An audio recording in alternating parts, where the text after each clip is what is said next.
Oh yeah? Yeah. Okay. Well, hello. Okay, everybody. We're starting up. John and Ross and everybody else, if you guys could just jump on mute for me. Everybody else, welcome to the Reelwriting Live question and answer session that we're going to be doing. And basically what we're going to do over the next hour, hour and a half, 2 hours, whatever it takes. Well, first of all, I'm going to just kind of discuss some ideas I have about screenwriting in general and industry ideas. And Howard, our Reelwriting partner, he's going to jump on there and give his 2 cents on the subject. And basically, after that, we're going to bring on 2 gentlemen who are in the mega course level, and they're going to be coming in, and we're going to be brainstorming live their projects right here on this webinar. And really, the purpose is to really create a demonstration of the software.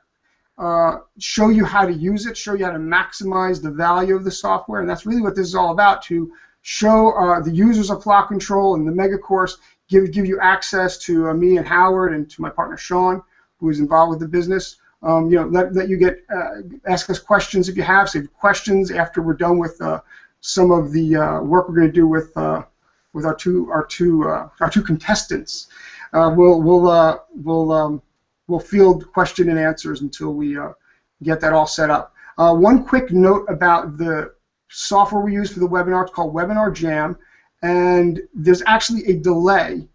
So we're broadcasting, and you're seeing this in a minute or so, maybe 30 seconds, 45 seconds after we actually are live here. So we're all live in the room, and you're actually seeing a broadcast of us, a little bit of a delay. So the reason I say that is because what will happen is when we get to chat, and you can chat in your questions, if you ask a question, you're going to be potentially seeing, we'll see it in real time, but if we start answering your question, you won't see the answer to your question for 45 seconds. So that's just a little point of information about this. So I'm going to just jump into some thoughts I have about screenwriting. One of the questions that we get quite a bit here is people asking if there is a TV version of the software. And I was thinking about it because we had a couple of them come in just this past week. And I was thinking about what's the difference, what's the real fundamental difference between a TV show, a TV series, and a movie. Besides the fact that a movie is a one-off, and you're sort of like usually a movie is the one-time shot, you watch it, it's over with, where a TV show goes on and on and on and on and on.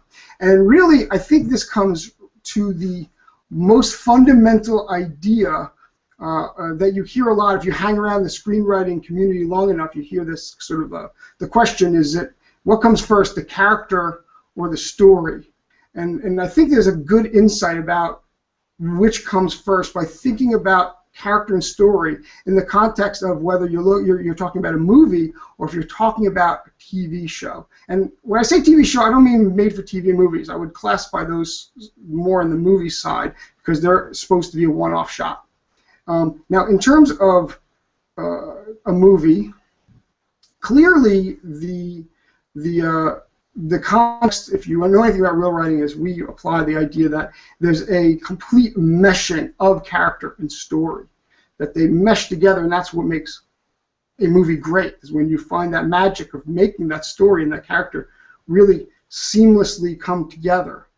But if you were to go into a pitch meeting and pitch your screenplay or your idea for a screenplay to a studio, to a production company, you're not going to start by talking about the character. In all likelihood, the first thing you're going to put out there is you're going to talk about the story. You're going to say it's about, some terrorist who sees a building on New Year's Eve, and one cop from New York who happens to be there by chance, is the only one who gets away and saves the day. In other words, you're going to talk about the story, and the character is going to now become irrelevant after. So here's my story, and here's the character who now becomes a part of that story.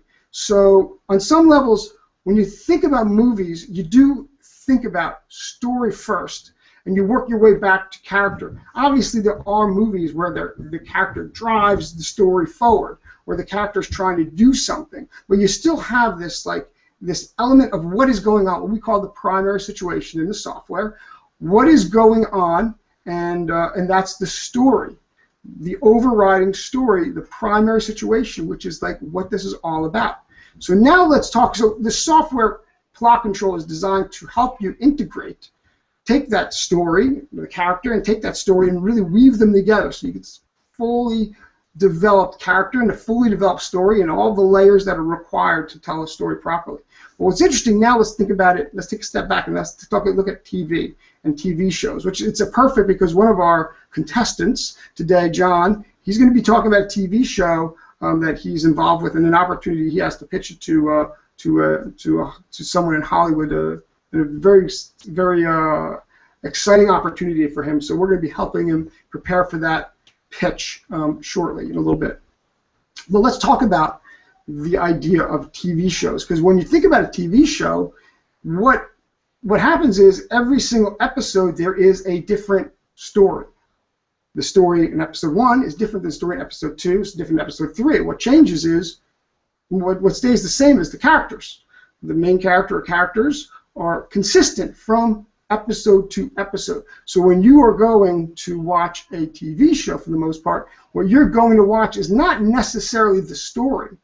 You're going to watch the characters and the different adventures that they are involved with every week. So this week it's Seinfeld and his friends doing whatever they're doing, and then next week it's be something else, and we get that it's be something else. In other words, story, when it comes to TV shows, story actually takes a back seat to the characters. And what's more fundamental is who is this characters about. So if you were to go into a studio or a production company to say, here's my idea for a TV show, you're actually going to frame it a little different. You're going to say, here is the setting, here is the world that the movie, that this TV show takes place in, and here are the characters. And this is what makes the characters interesting. And then second to that would actually be, and here is the specific adventure that's going to happen in episode 1, and here's the specific adventure that's going to happen in episode 2, and here's a specific episode that's going to happen in episode 3. So my bigger thinking about it in answering people who say, where's plot control for TV, I'd have to we have to think about how we frame the software around the idea that there is this excuse me, this bigger component of character and smaller component of story when it comes to TV shows. I just lost my screen here. One second.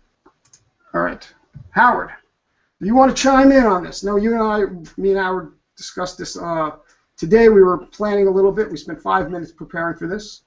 And 5 minutes more we spent preparing for the first webinar. I'm going to let Howard take over for a few minutes, and then we'll just we'll boy, good luck to us all. Yeah, I mean, first of all, plot control for TV. We've been asked that a lot. One of the issues is that television, first of all, has evolved so much in the last even 5 or 10 years. I think Sopranos was a real bellwether. It changed a lot from that time on. It was 1999 or so. But in television, you also have, you have 30-minute sitcoms, multi-camera, like Seinfeld was. You have 30-minute single-camera comedies, which are not really called, I guess that's the distinction between sitcoms and comedies. They could be location shows. Entourage is technically a 30-minute comedy. It falls under the comedy header at the award shows and stuff.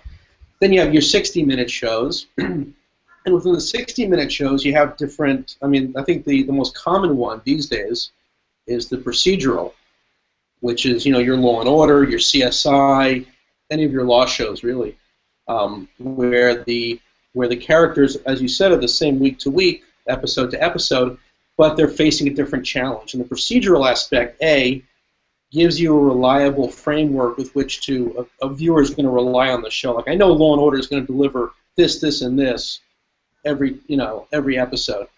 But it also makes it a lot easier for the writing staff because you kind of develop your own Bible for that show.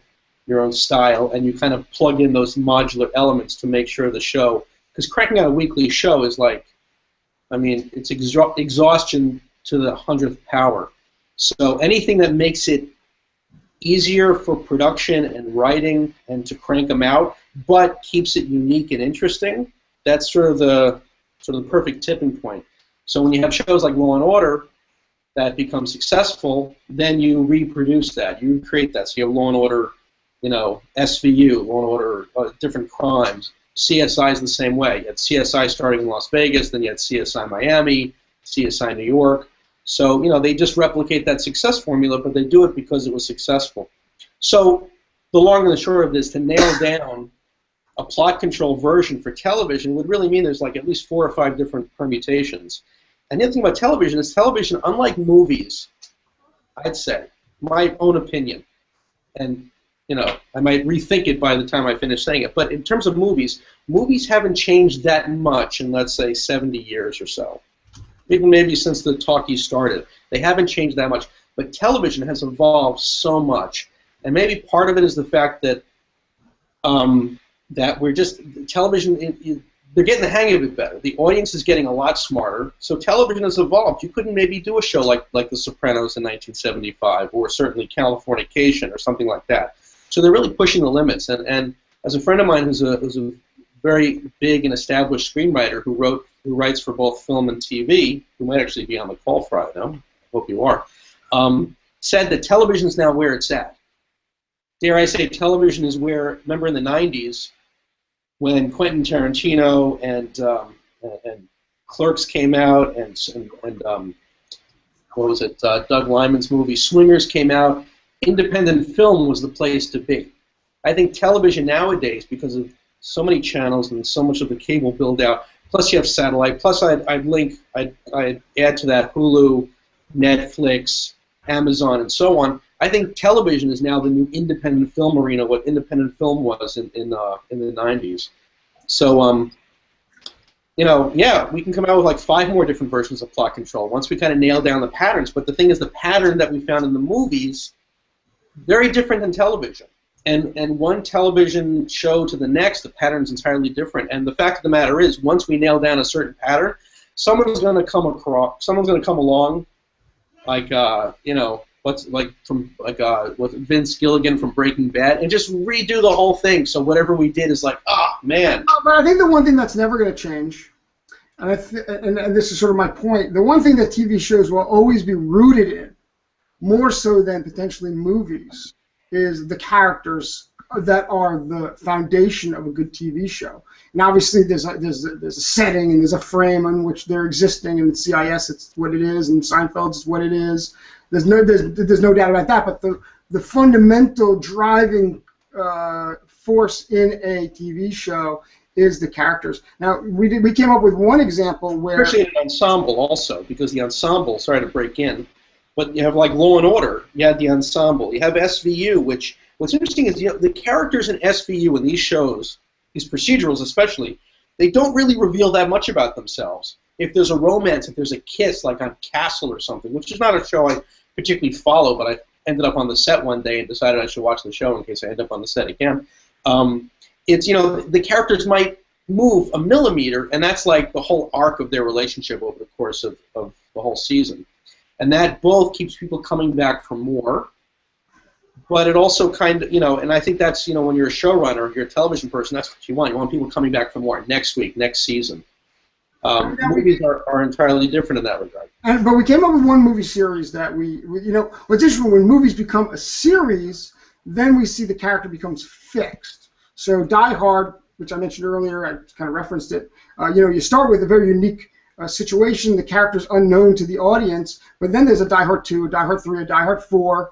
And then it gets thin. It's very specialized at that point, because the character, everything they built about the character, listen, Die Hard 2 was great.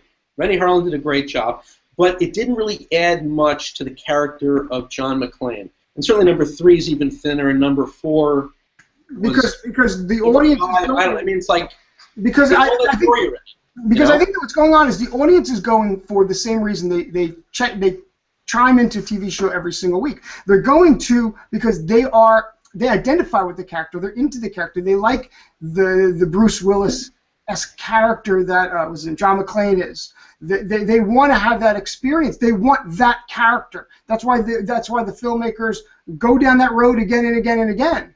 Let's also distinguish one other thing, though, and that is that, sorry, that's just me, is that when a TV show used to be, you needed a star for a TV show, okay? And movies used to be, movies make you a star. I think that's almost reversed, or now we need a star for everything. I lost track of where I am with that opinion. But movies, when you have a character like Bruce Willis do a movie, now, yeah, he had done Moonlighting before Die Hard. So for him to have such a sort of his character be so rich and in depth, really that kind of forged a path for him as an actor. But now when you hire a guy like Bruce Willis or George Clooney, they come with so much baggage. You know who this guy is. You need very little to establish that. I think that's why they have. But let me cut in here. That's why they have appeal. It's because when I go to watch a George Clooney movie, I know exactly what the experience I'm going to have is. I know who the character. He's going to be in a different. His name will be different. The friends and family will be different. The situation will be totally. But he's going to look remarkably like George Clooney. That's right, but I want to experience. I want to have that George Clooney experience. I want to have that Bruce Willis experience, and that's where the whole idea of character comes first. So we sort of haven't solved the problem. What we've done is we've got character and story. Now there's one more series, and then we're going to break into we're going to jump into the next phase of this. But we came up with one TV series that really is almost always rooted in character, and that was James Bond. So yes. Bond movies are, the character is always the same from movie to movie to movie to movie. There's never really a character arc. It's the exact same character at the beginning of the movie. He is at the end of the movie drinking his martini, shaken, not stirred, I believe, and he's driving the same car. He never changes. Now, what's interesting is the most recent one had a much deeper character arc. Yeah. So hold on a second here. So we're going to move on now and jump into Ross's file. So Ross, why don't you step up to the microphone, and I'm going to open your file, and what I'm going to do is share my screen. Just give me 1 second to share my screen. And everyone, while Mitch is doing that, just a word. If you have any questions at all, although we've got these hot seats, again, time permitting, we may have room for others once we get through Ross and John. If you're interested, even if it's not to go through your project in depth, but if you have questions, if you have anything that you'd like to cover or review, you can either chat them into the public chat so that we can note those and address those in the back end of Q&A. Or you can just make a note that you'd love to jump on if there's time. Either one. So, Ross, I've opened up your file. I'm broadcasting. Let me just make sure I broadcast only this file. I think it. Now I see. Well, I don't know. It's not letting me select which one to. Usually, Sean, with this, I'm just concerned that it's going to go away from my screen when people are talking. I locked you in at the moment, so even if it's somehow my control. I need to lock it in because I'm broadcasting and it's not letting me select, which is not good. Yeah, it's we might have to just. I'll tell you what. I'll type it in. You keep going with what you're doing. In the meantime, I'll get response from the public. Okay, so yes, like when you're talking, I can see it switching, but I can't lock. And that you're seeing the plot control screen. Okay, now I can lock. This is interesting. I can lock John, but I can't lock. Now John is locked in. Great. Why did I? Okay, now we're stuck on John. Sorry, folks. We're having a little technical difficulty. We'll resolve it. Yeah, so we asked that. Of course, we have the broadcast delay. Yeah, you're seeing your software, so. And when it was going back and forth, but now I figured there's I was able to find a spot to click, and now we're locked into the software. Okay, sorry, folks, for the technical trouble, but we're ready to start talking about the software. So, for those of you who don't know, very quickly, I'll just go over. We've got the software, plot control. This happens to be Ross's file that he's worked on. And we're going to, that we always start by looking at the core elements because it's just like the heart of your story. This is the part of a story that allows somebody to really generate and very organically start with any part, idea, brainstorm, inspiration for an idea for a movie, and start thinking through where that part, that inspiration belongs, and then build your entire movie, everything that you need to know and identify from that one point, as opposed to, there's a lot of mindsets out there that when you approach screenwriting, it's sort of like you're almost expected to know all the answers before you really start, and and the reality is it doesn't work that way. When you look at a movie that ends up on the screen, these movies start with a point of inspiration. They don't start with a fully formed concept. So what the software allows you to do is start from that point of inspiration and then build out all the elements and figure out all the different things so that you end up with the fully formed movie and not the reverse. You're not expected to start with something fully formed. And that's sort of the power of the software. But we have a lot of information in the training areas if you want to get more information. But today what we're going to do is we're going to focus on helping out Ross. So Ross, I'm going to let you just explain your story a little bit. And tell us and then I'll be referencing different parts of your file as you explain what your story is all about. Okay. It kind of goes along the lines with Die Hard. I feel as if I'm almost ripping it off in a weird way, but there are some similarities and there's some differences to it. The project's entitled Blackwater. Okay. It's about a group of an elite security team that's hired to protect a very luxurious cruise line, and this cruise line happens to be the company boat of a very prominent and powerful pharmaceutical company. Needless to say, the Blackwater team ends up taking hostage the cruise line, and there's one man that saves the day within the team. Okay, so let's just see what you got here in the software, and we'll see where that's. So the setting is the cruise line over here. And our setting is identified the luxury cruise line. It's a members-only cruise line. The characterization is Rowan. Rowan, is that how it's pronounced? Yeah, he's our lead. So he's the main character. And then you mentioned some other characters here, I guess, in here, right?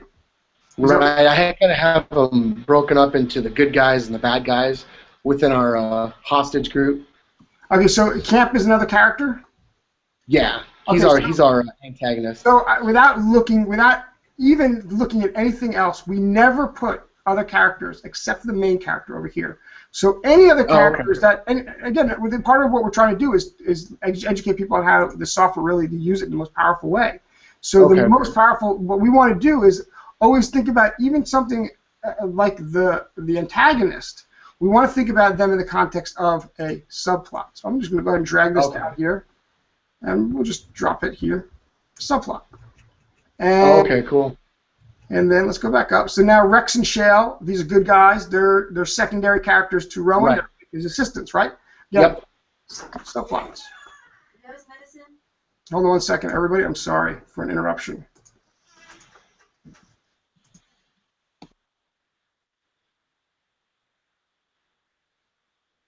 Sorry about that. I'm back. So finally, the last one is rich passenger aboard this luxury cruise line. So this is somebody else, one of the passengers on the cruise line itself, right? Who becomes more significant. Right. Okay, so again, subplot. So and it's a mistake that people do make in terms of the way they use the software is they try to frame other characters outside the scope of the main character into the core elements, and without even knowing anything else. I'm trusting that the characters are sharply thought out and they belong there. That's not really, we haven't gotten to that yet. But just knowing that they're not the main character, they don't belong there. At most they belong in the subplots. They don't belong anywhere else. So that's not to say that they don't play out in some of these bubbles, but where they belong in the core elements is there. Okay, so let's just work our way through this. Setting, these are just where the movie, where the different places the movie takes place. Yeah. You've got, cruise line, you've got Afghanistan. Yeah, that's our opening. Okay, so the opening scene would not. Okay, so that's sort of like the ordinary world of the main character. That's like Right. And yeah, that's our save the cat moment. Sorry to be cliche, but okay, that's fine. And the U.S. Embassy also, it's in Afghanistan, right? right. Okay, and then homes, clubs, houses. Again, the setting is a little, tends to be a field that we look for a broad stroke to how to fill it in and sort of identify. And all of these are probably fine for working with the core elements. In terms of what I do like to think about the setting is like how is it that the setting plays into the fish out of water concept, which is always sort of, you find that in movies, sort of like if the Rowan is tell us a little bit more about Rowan. Let's just start there because you don't have a lot here.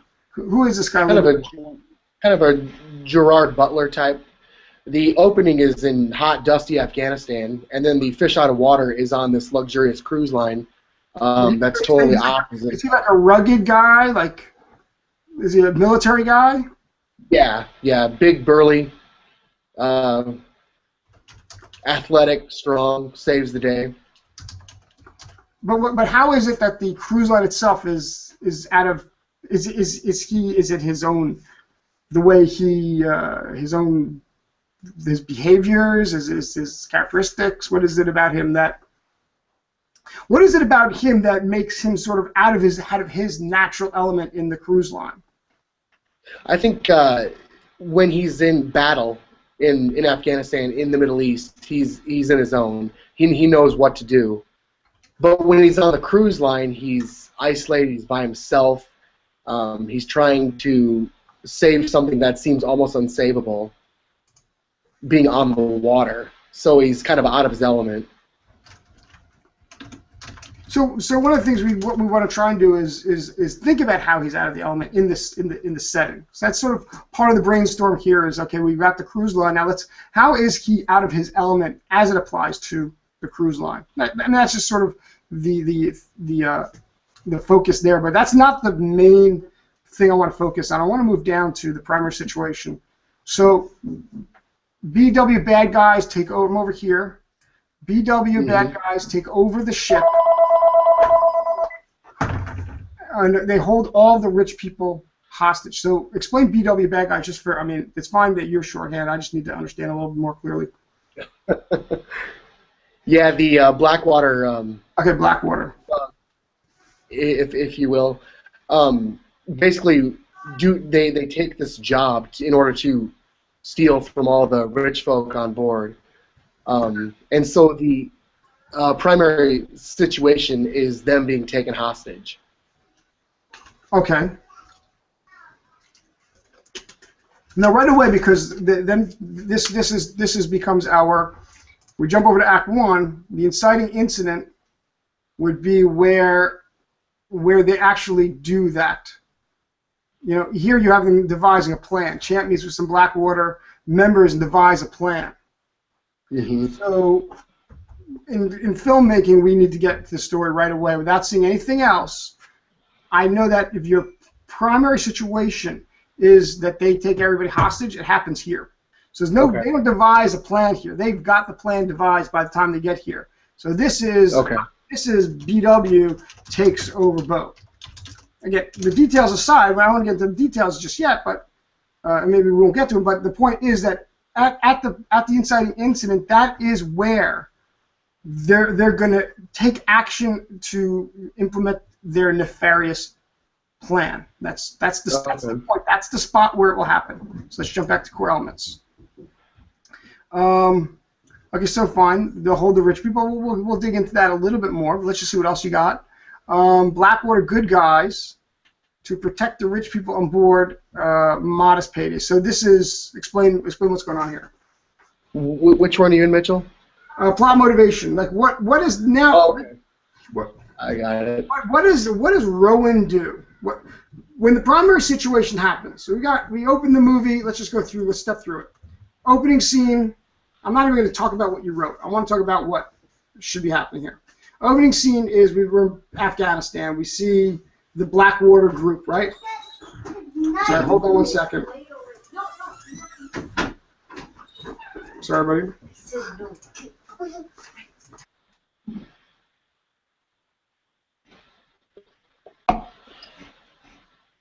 Sorry, we got a little interruption there. I apologize again. So going through the opening scene, we started in Afghanistan, right? So explain that scene to me. Why I chose that opening scene just to kind of set the scene to show how determined this group is to get paid, because basically they're a for-profit security team. So it's kind of post-war where we have security teams that are polishing up and cleaning up in Afghanistan. And it just sets the scene of how determined they are to get paid and how determined they are to have war for profit. Okay. And they basically annihilate an insurgent village in this opening scene in order to get paid. Okay, so we established that they are this security group that gets basically hired to provide security. Now we jump over to the setup, which is introducing the boat and the people who are going to be on the boat, the Star boat. And why is Rowan on the boat? He's on the boat because he's basically the leader of the Blackwater group. Why are they on the boat? Okay, they're there to do a security gig? Right. Okay, fine. Now I get it. Fine. So they're there to do a security gig. Okay, fine. So now Blackwater takes over. It's actually bad people within the group take over. Right. So now I understand. So now we got Rowan and his core group of good guys, and the bad guy. Let's jump over to core elements. Where I drag that bad guy down to a subplot, and that's Camp. Camp. I'm sorry. So Camp is the bad guy, and he's got his group, and they're going to take over the boat. Okay, fine. So now I got a good understanding of the story. What does Rowan and his good core guys do? So now they details aside, they storm the boat, they take over. Rowan and his good guys realize what's going on, and what did they do? What's the first thing they do? The first thing they do is, again, I hate to steal from Die Hard, but they try to resolve the situation by eliminating the threat, by killing off the Blackwater bad guys. That doesn't happen. Again, and by the way, that's not stealing from Die Hard, because that's not what happens in Die Hard. In Die Hard, the character John McClane tries to alert the authorities. So he doesn't try to stop them at all until the very end of the movie. But they try to resolve, or they try to eliminate the threat. So they're which is totally fine. You don't have to be Die Hard. I'm just going to put an extra bubble in here to separate my notes from your original notes. So they take over the boat, the bad guys. And then the good guys try to eliminate the threat, and what happens? They're not successful, obviously, or are they successful? Right. Tell me about what happens. No, they're not successful, so then they kind of go into retreat mode to stay alive. Okay, so they're not successful, obviously, and they retreat. Fair enough. So now let's talk about what happens after that. So let's jump back to the core elements and look at the plot motivation. So the plot motivation, read it off here. So this is the specific actions that are required by the main specific set of actions that are required by the main character to overcome, resolve, or achieve whatever is required of them by the primary situation. So in this case, they're going to try and eliminate the threat, and that first level of actions by your main characters, it remains their actions until the midpoint.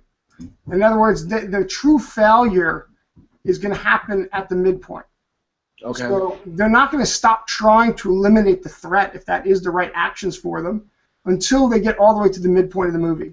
And at that point, they're going to be either successful or unsuccessful. Obviously, in a case like this, they can't be successful. So true failure of this situation can't happen until the midpoint. So let's talk about what else can happen.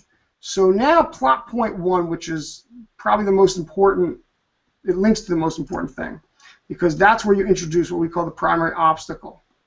So the primary obstacle, it's a complication, failure, or journey that prevents the main character, in this case Rowan and his group, from easily overcoming, resolving, or achieving that primary situation. In other words, to overcome the primary situation, to stop these bad guys and save the day, they're going to try and eliminate the threat, and then there's going to be something that's going to prevent them.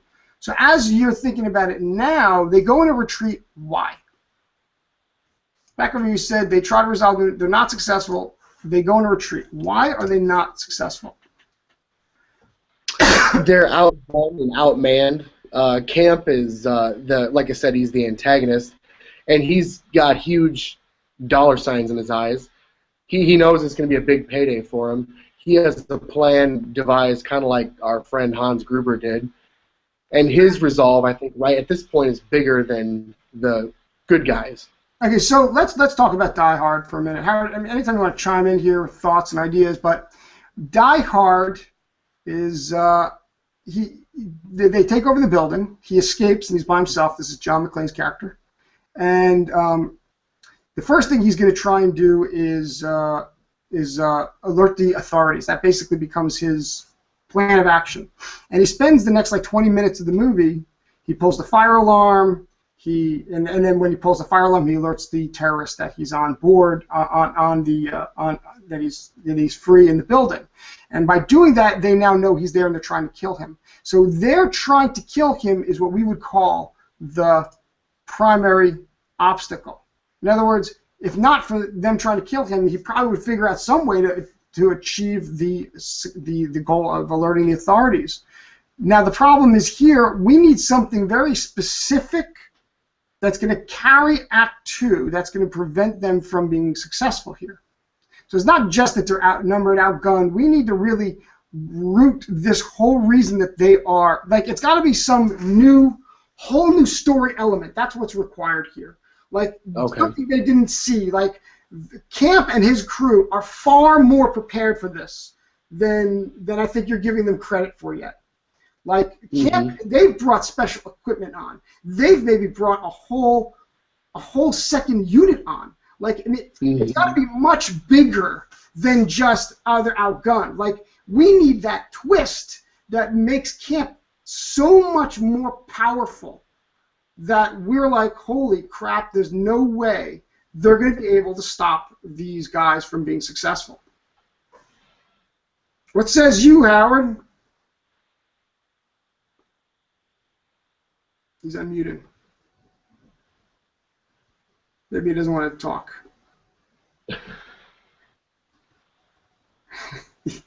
He's acting like he's struggling. No, I think the Google God didn't want me to release the movie. I'm with you. I'm actually enjoying some of the chats with some people online as you're going through this. No, I wasn't looking for chat. I don't want to mess up your mojo here, but we got some very interesting stories of different breakthroughs. So I'm going to let you get back to this. Okay, because I I don't even see. I don't know. Again, my Webinar Jam tool seems to be not working properly because I don't see any of the chats actually. So I'm not seeing any chats. So maybe you can. There's some good stuff. There's a lot of different stories in the background going on. Just about because I can't see them. Maybe you can bring that flavor into this conversation. Well, I was just, part of the whole purpose of this thing, and I know, we've lost a couple of attendees, but, one of our things is that, every writer, I guess the overall thing is that to see plot control in action is really where the magic is. I saw it for myself when Mitch solved a crazy, difficult screenwriting dilemma that I had with my writing partner, who was an established screenwriter, producer for over 15 years in Hollywood, and just a couple of targeted questions. So the whole point of this is really just to show in an action beyond the hype, beyond the marketing, and beyond the confusion and chaos that is accompanied by a lot of software products and the screenwriting realm. It's really refreshing to hear. We got just a message from this individual, Charlie, and forgive me, but I'm not sure. Charlie is my cousin's name too, so it could be a woman, could be a man, so forgive me.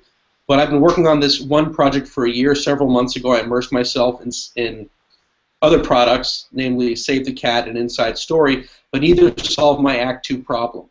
Parentheses, it was crap. That's a direct quote. In 1 week with plot control, I could see how it differs. The first two are linear, but plot control is interconnected. I now know exactly how to handle Act 2 and why, to use a trite phrase, plot control is a holistic approach. So that's great. Yeah, it's a perfect. I mean, obviously, what I see, I mean, it plays right into what you need to do, Ross. Is you need a big anchor for Act 2, and you don't have it. Yeah. So it's missing right off the bat. We're going to work through a couple more elements before we switch gears here, but what's missing right off the bat is that big primary obstacle that's going to prevent them from eliminating threat. Like, it should seem like to Rowan, like he is the baddest, like he's Steven Seagal and Bruce Willis and Arnold Schwarzenegger all like mixed into one. He is the biggest, baddest, goodest ass in the world, and he's going to kick butt when Camp starts to Camp doesn't even hold a flicker to this guy, to Rowan. And that's the way we're going to perceive the movie. So the movie starts, it's all Rowan's show. No one's going to stop Rowan at all. And of course then Camp pulls out like who the heck does he think he is? Rowan is going to puff this problem out in a heartbeat. It's going to be like 2 seconds. Rowan's going to stop this. And he sets to stopping it, and then Camp pulls out his magic trick. He pulls out that rabbit that Rowan was not expecting. And that stops Rowan cold, and it changes the course of the movie, where the whole audience and the characters and everybody thought, this guy's just going to kick these guys' butts. And all of a sudden, Camp says, well, not so fast. You think I didn't come prepared for this? I came way more prepared than you even know. And that sets your Act 2 going. And that has to carry through the whole Act 2, whatever it is. I don't know what it is. And if Howard, you have an idea, throw it out there. But anybody who has an idea, throw it out there. We'll feed Ross whatever we can feed him. So basically, Act 2. Go ahead. Yeah, I was thinking that Camp could, in the middle of the night or whatever, secretly board more people on his team, just to double his size. And that's at the point where Rowan and his few have to retreat. Is that what you have, Blackwater boards? More What's that? You have this BW boards. But you weren't thinking more men. You were thinking. That's the we're more of the sorry, I did it fast and I did it kind of in my own lingo. No, that's fine. But we're just talking broad strokes here, and obviously, you're gonna have a lot of filling in to do once we're done. Yeah. The idea here is, whatever it is, it's got to be so big that it stops Rowan and the few, kick-ass, militia guys that are on his side, stops them cold. And that's what we would call problem, opportunity, or complication. Cheat here. The complication, failure, journey, right? So that's the complication that really sets Act 2 going, and it's got to be a big thing. The extra men, I even think the extra men come over here. They take that's part of the inciting incident. Camp brings on extra men. Oh, okay. That's middle of the night.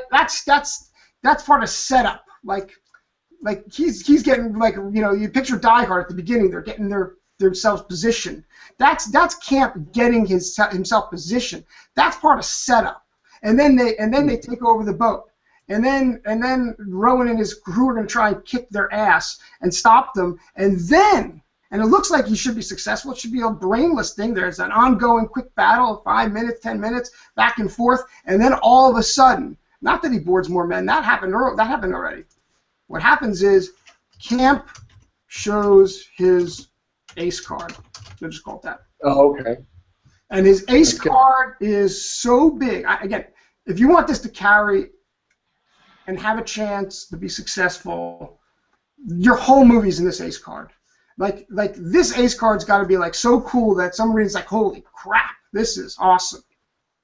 And then that's going to now play where now Rowan is not trying to stop Camp anymore. He's trying to figure out how to overcome this ace card. And ultimately that goes to the midpoint, and we've got Rowan and his team basically, they fail. They tried, and they're not successful at stopping the situation. And now they truly retreat. This is where they retreat. So what we see is Act 2, Tier 2, this is where they retreat. And they retreat into the bowels of the ship, and basically, and maybe they're locked down. Whatever Camp did, whatever that ace card is, it's so big that now he forces those guys that they can't.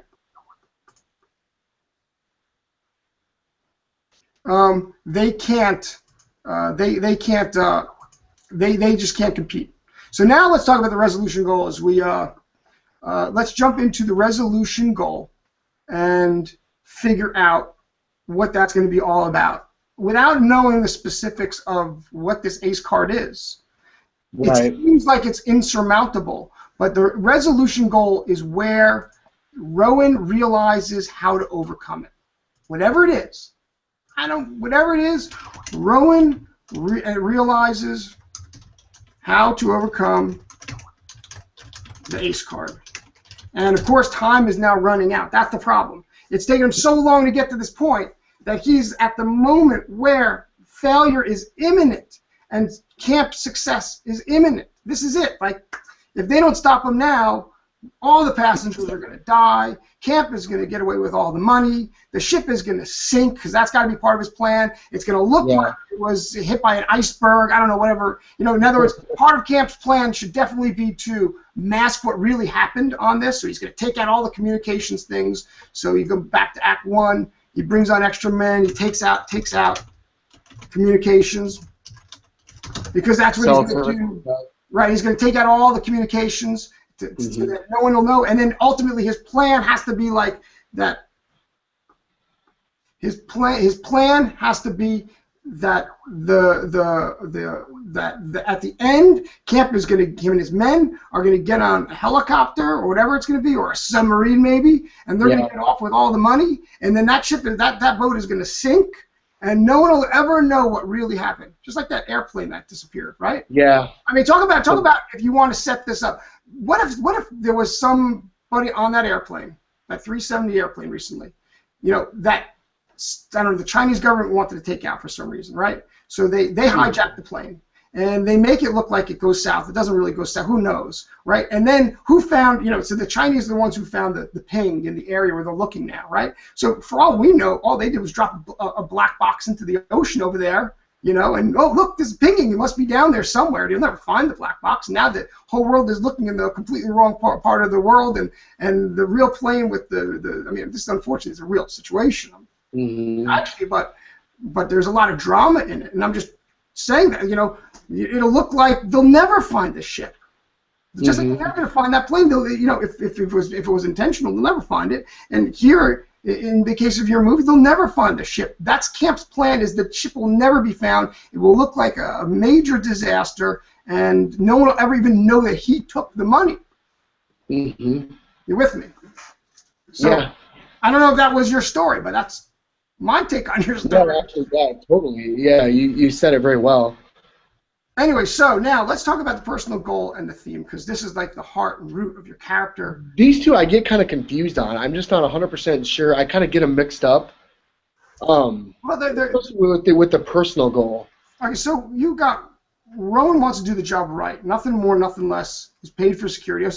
So let's. What does that mean? That he wants to do the what is somebody who wants to do the job right?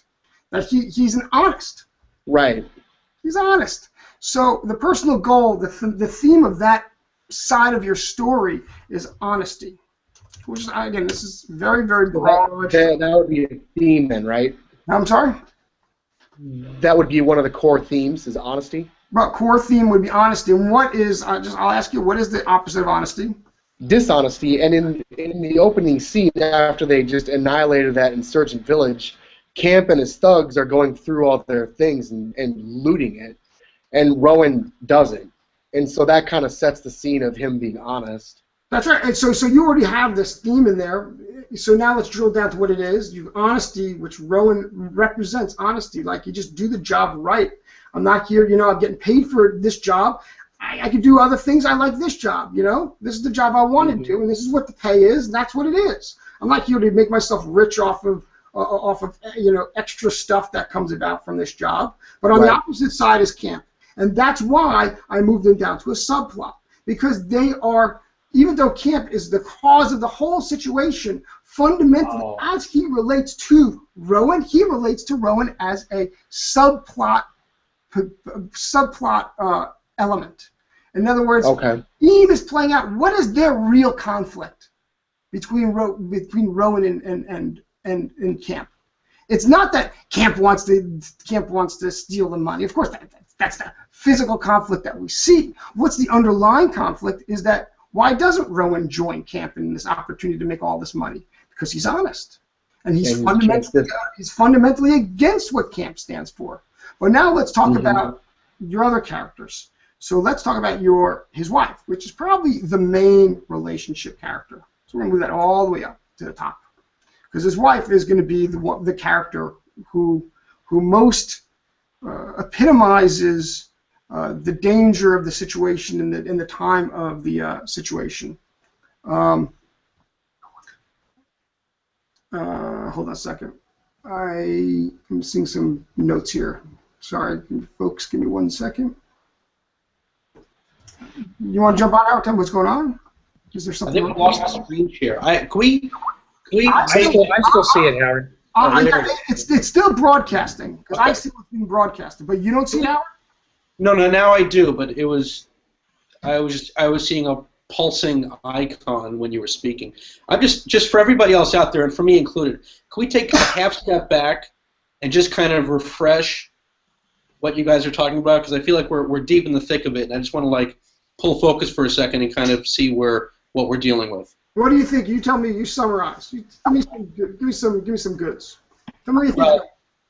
To be honest, I was answering a couple of private chats that came in, and Kelly was right. The thing I talked about before, people were privately chatting to us about things about plot control. So to be honest, I moved my attention for half a second. I feel like I lost half the movie. But it's the cruise ship. Well, you missed all the good parts. Let's put it that way. What's that? You missed all the good parts. I mean, it's like walking into a movie late. It's horrible.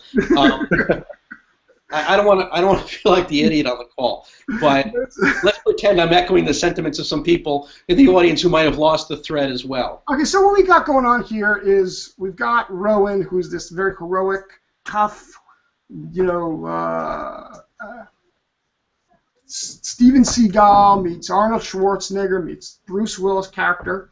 He's just the toughest guy, but he's got a stream of honesty that runs through him. And that's where we're down here at the personal goal. He's very, he does his job, he does it right, he gets paid a fair amount for what he does, and that's what he's there for. Now, his right hand man or one of the guy on his team is a guy named Camp, and Camp is very much the opposite. It displays the opposite nature of dishonesty, and he doesn't feel he's paid enough. He doesn't feel he's treated right, and what happens ultimately is he's going to hijack this boat, this opportunity to steal an awful lot of money, and as I said, if we go through the acts quickly, I'll just step through them quickly. He brings on in the middle of the night after the ship launches and. He brings on extra people and all this extra equipment in the middle of the night, and he take over the boat and take everybody hostage. That's over here. The inciting incident is when the actual event takes place. Well, Rowan is surprised by what Camp is doing, but he's going to stop him. He's going to do his job, and he's going to stop him. And they try to eliminate that threat, and it looks like they're going to be successful. That's the key thing there, Ross. Is it has to look like for a moment that. Just like in Die Hard, he pulls that fire alarm, the fire trucks are coming, it looks like the plan is working until, oh, that's right, we have complete control of the communication system and we're going to just call off the fire alert, right? So it looks like Rowan, whatever they're going to do here, it's cool as can be, they're kicking ass, and no, not so quick, because then Camp does something that's really big, and that's what we call just this ace card. We don't know what it is yet. It's this big, he brings up, it turns out he's got a nuclear bomb on it. I don't know what it is. It's big. Whatever it is, it's a big deal. Rowan can't overcome it. The battle does continue, though, now. Now Rowan's not so much trying to stop Camp. He's trying to just figure out how do I battle this new ace card that was brought out. Maybe some, massive robot that just can't be beaten, whatever it is. Ultimately, we get to the midpoint.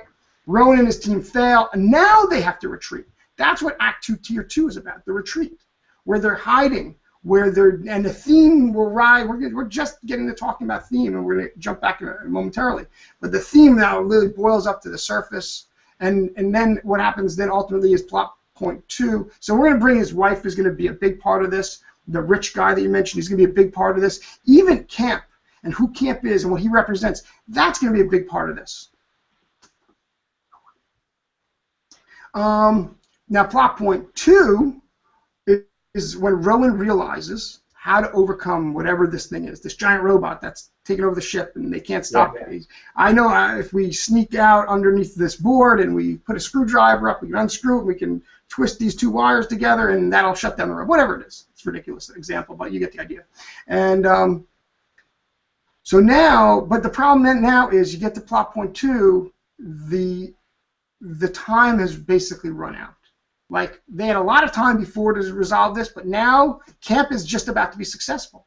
He's about to sink the ship now, and they also, by this time, now they've learned what's really going on.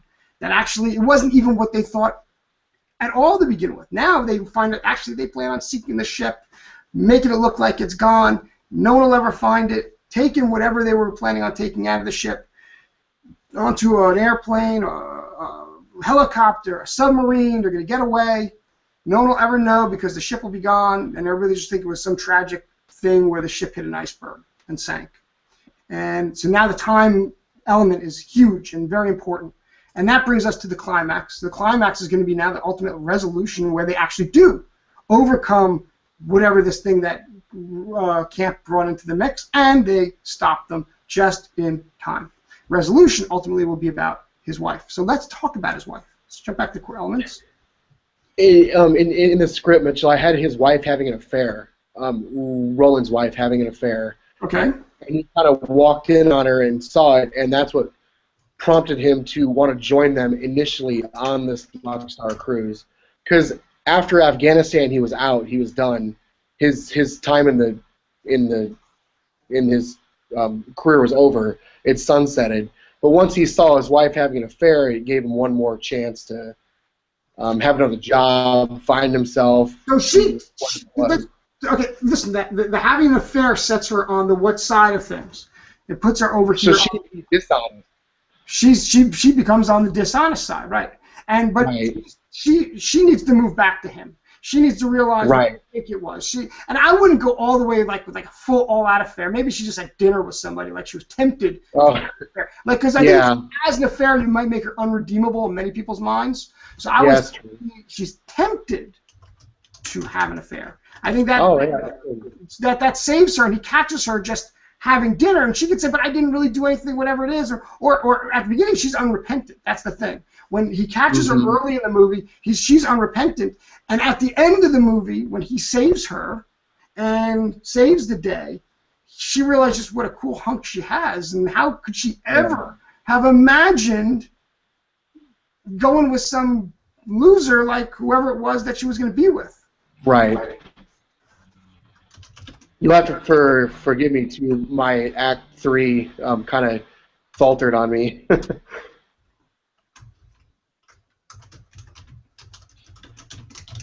Yeah, just make some notes here for you.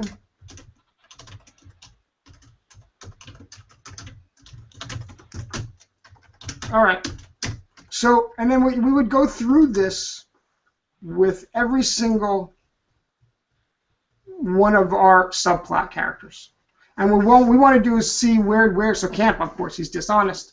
Now Rex and Shale, they're good guys, so they're not really subplot characters, unless one of them is like, you see how his wife is you see how you see his wife sort of is on both sides and she's conflicted, she moves. So it could be that one of his team is maybe actually under, and maybe that's the way you play it. Maybe, I don't know, Rex or Shell, whichever one you want. One's actually a spy for Camp. He's acting like he's a good guy, but he's not. Right. So now that would become a subplot, because this is like his best friend. It's like, it's like, et tu, Brute? You too? You're in on this also? You know, and that guy would be unrepentant. Like his wife swings back, maybe that guy, or maybe he comes back at the end. You know, again, because when you put him on the dishonest, side of things, now he can have a character arc and character movement, a personal movement. And obviously, you as the writer have to decide: this character should he maybe at the end he comes and saves the day, but he sacrifices his own life to do it. You know, that kind of thing. Yeah. Realizing just, you know, and if you're going to go that way, he doesn't know what Camp's real plan is. So no one should. Even all the bad guys that are in on this, they think Camp's plan is one thing, and he brings out this ace card, and it turns out actually his plan is something totally different. So he's really a bad guy, and he's going to cut all these guys loose, and they're all going to go down with the boat. So you know, and then now you got the rich passenger. So again, someone who you got to think about in the context of, you know, he's prominent members of the business world. CEO, he's CEO of, okay, so he's he's the head of a pharmaceutical company, and the big payday revolves around him. Right. Again, you got to, as far as subplots go, you got to think about how he probably plays into the dishonest thing also. And matter of fact, this whole thing is being caused because he is so dishonest. In other words, whatever he's doing that is dishonest, that is what is opening the door for Camp to do what he's doing. If not for his whatever he's doing, Camp wouldn't have had the opportunity. Maybe he's even in cahoots with Camp when he's going to get cut off also. So maybe he's a part of it. So you notice how you set everybody on one side of the thematic thing, and you set your character on the other side. Right? Everybody's really, they lean towards dishonesty, even his wife. And then they're going to move back to join Camp. His friend will join him, maybe sacrifice his life. His wife will rejoin and be like, how can I ever leave this hunk? And she'll be a part of the ending too. The rich passenger, he's going to get his due. Of course, in the end, you know, Camp will, you know, get his as well. And that's the idea of using the two sides of the personal goal and the theme. It's sort of the thesis antithesis type of thing. Okay. So yeah, so that, I mean, and I'm gonna let Howard do a little talking. No, anything there? I can keep going if I need to. I think only because of time. I think we need to move forward. No, I want to. Yeah, no, we're gonna move on to. I want to get over to John, but any last thoughts? Any last ideas? Any comments? No, I think the way you parsed it out was really well done, because I know from the writing point of view, and I'm deep into a script, is you just like you can't see the forest for the trees, and by kind of looking at it from each character's perspective, you could really enrich each character so that you realize what purpose they really serve, because your unconscious creative mind puts them in there. Like the guy needs a wife. He doesn't necessarily need a wife for an action movie, but it deepens his character. But then you got to realize what to do with that. So your instinct was great to put her in there, and now it's like, well, how do we really put her to work? How do we use her to flesh out another aspect of him? You got your work cut out for you. You got to really build up a lot more details right here in the software. Build out scenes, build out ideas. Eventually thicken it up with a lot of details, and then extract it into like final draft and keep going. So, what are your thoughts, comments, questions, Ross? Before we I just wanted to add something also, Mitch. You know, the one thing, Ross, I noticed, because you've given a lot of examples throughout the evening about, you know, I hate to keep using Die Hard and everything else. You know, just keep in mind that using modeling for clarity is not a bad thing. It's perfectly okay. Just remember that, you know, as you're working through the elements, as Mitch has done, and as you've been doing yourself, you know, just remember your authenticity is going to come as you continue to figure your storyline, your main points, and you go through it. But having a model to work off of is not a bad thing at all. So for you, for anyone else out there who may be thinking, oh, I just don't want to copy that, that's fine. But to have just sort of an idea of the kind of movie you're trying to shoot for, at least in terms of thematic elements, similar characters, and even the type of impact, it's never a bad idea to pick something that has been very successful and understand what it was about it that made it successful. In fact, in the Mega Course, that's exactly what we do, is we go through and we break out those examples for exactly that reason, so you can see what is working in that story that's making it so effective. And for everybody who's watching this, obviously, you know, there's very thin on details where we're at right now, but we got to start with getting that broad framework in place, and after this, now the work is to start to extract details.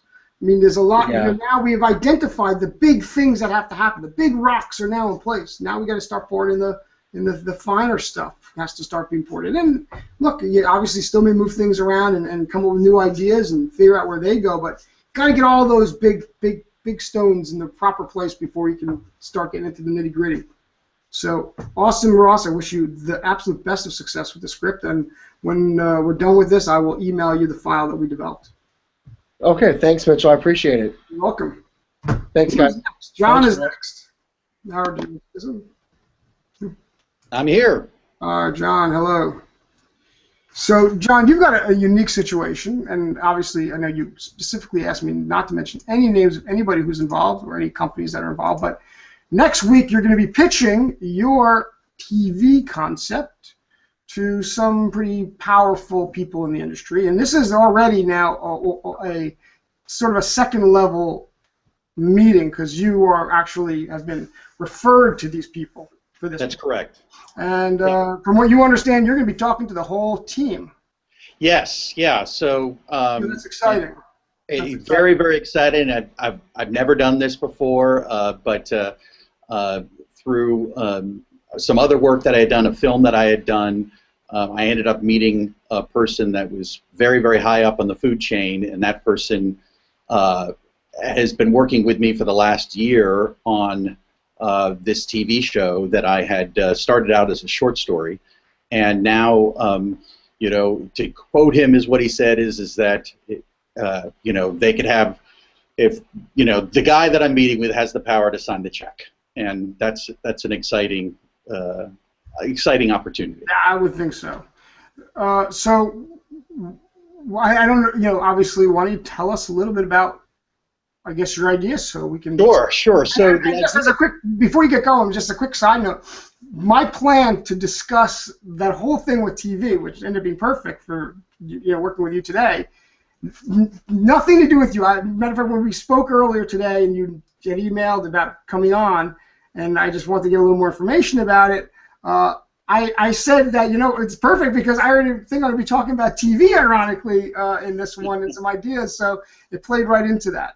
Yeah, that's great symbiosis right there, huh? So I'll turn the floor over to you for a few minutes, and then Great. Help us here as well. Okay, well, the show is called 22 Minutes, and basically the premise is that the world is ending and no one knows it. And what happens is a doctor, a guy by the name of Tom Albee, we find him, it opens up in the middle of an absolutely crazy disaster on the level of 9/11. And the Brooklyn Bridge has collapsed. His family, or his two children, were on it along with his wife. His children are dead, and his wife is in surgery, life-threatening surgery, and he's basically, we meet him when he's in the middle kind of a nervous breakdown to where he's literally screaming in the ER and screaming so much that the nurse kindly asks him to try and, you know, surgery's going to be a while, to get himself a cup of coffee. He kind of, in a daze, goes into and gets a cup of coffee, and that's where he meets Pat, who lets him know that she's a mysterious woman, and through a series of events, something happens on the television, and it looked like kind of they weren't sure if it was terrorism or whatever, and come to find out that it's a virus, kind of a mind control virus that is taking over people, and basically the guy on the newscast ends up killing the anchor, and the bridge is just a symbolic kind of starting point of basically saying, you know, we're beginning our end of days. And at that time, the woman, the mysterious woman, tells our main character Tom that he needs to go back to the hospital, and he thinks to be there for his wife, and she says, no, you're the one that I'm concerned with. And he goes back to the hospital and sees his wife, because all the people, after this crazy thing has happened on the news, people have absolutely panicked and left patients there, and his wife was left there bleeding out. And so she's in a pool of blood. He ends up giving, because there's no more blood left, there's nothing, because there's mystery going on that potentially people have taken the blood because they're part of it. Like the whole hospital is cleared out with just victims and people dying. And he ends up seeing his wife. She's barely alive, and he ends up having to do a transfusion on himself to give her his blood. He saves her life, but then dies. And so what happens is he comes back to life, and Pat tells him that's where this woman, this mysterious woman who comes to him right before he's going to die, and he says, you're going to die.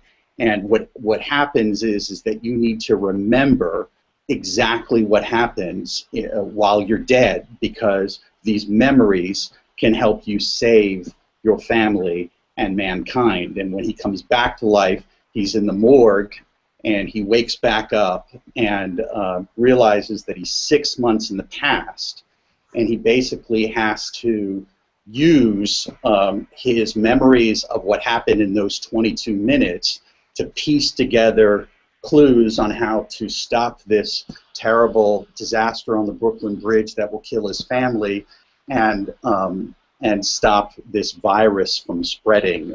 This kind of virus that's, by the way, it's a cloud-based virus in the computer world, and it has found a way to morph into affecting people's behavior, and so that's the premise of the show. And okay, that's episode 1. Yes, that's episode 1. So now, how much have you thought about the rest of the? Now, is this going to play out over a single season? No. So what happens is one of the things that gets teased is that when he sees the bridge going down in his kind of vision of that, because he kind of it's all from Tom's point of view, from the main character's point of view, and when he does, you see all the people that are struggling, some of the survivors from the bridge, and as they're kind of saving themselves and everything, all of a sudden they look up, and after this guy does this thing on the news and kills the newscaster and everything, everybody looks to New York, and you don't know what happens.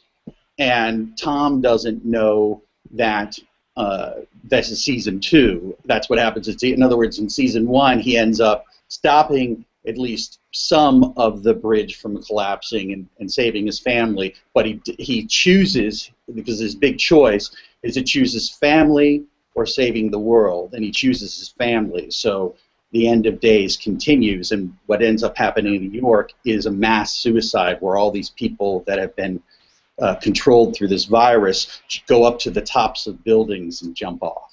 Okay, let me ask you the one question I've got right now.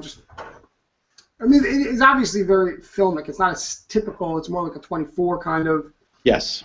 More like that, which is much more story-oriented as opposed to character-oriented. So it doesn't really speak so much to the truth of everything I said this morning. Right. A little while ago this morning.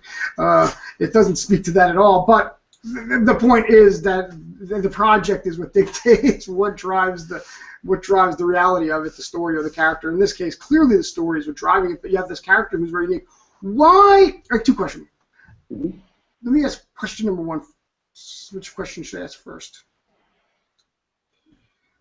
Okay, how at the beginning of episode 1? Yes. How, if I'm watching this, right? And the Brooklyn Bridge incident, is that the very end of the world, or I mean, how do I know? It's the beginning of the end of the world. That's like the symbolic thing that. Okay, but how do I know now? Because that's really where the movie's going to start back 6 months earlier. That's right. Mm-hmm. So how am I, the viewer, going to reference the fact that this was the end of the world?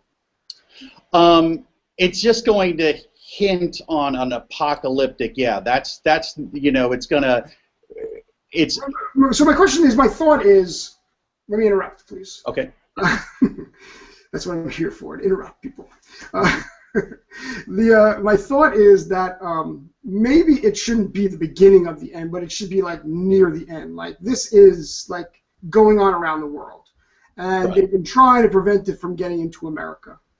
And so now you have news like it's like everything's already a panic. Everything's already disaster unfolding in Europe, in Asia, in Africa, and even in parts of America. They've now seen it. It's appeared in California and in Texas and in Florida, and all of a sudden now this is, you know, if this keeps, you have experts, if this keeps spreading at the rate it's spreading, it's gonna, the whole world be infected with it. And now we've set the frame like that.